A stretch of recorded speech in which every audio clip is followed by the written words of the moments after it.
1991 সালে দেউলিয়ার মুখে দাঁড়িয়ে থাকা ভারতকে টেনে তুলেছিলেন তিনি। বলছি ভারতের অর্থনৈতিক সংস্কারের জনক এবং দুইবারের প্রধানমন্ত্রী মনমোহন সিংয়ের কথা।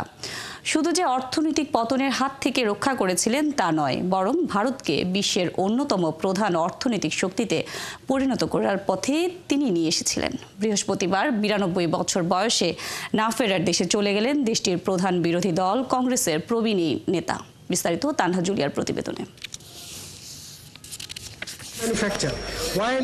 সারা বিশ্ব স্পষ্টভাবে শুনুক, ভারত এখন পুরোপুরি জেগে উঠেছে। আমরা এখানেই থাকব, আমরা করব জয়। 1991 সালের 24শে জুলাই এভাবেই ভারতের সংসদে দৃঢ় কণ্ঠে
আন্তর্জাতিক মূলধনের হঠাৎই তড়িৎ গতিতে বেরিয়ে যাওয়া এই ঝড়ঝাপটা থেকে ভারতকে বের করে আনায় মনমোহন সিংয়ের মুনশিয়ানাও ছিল।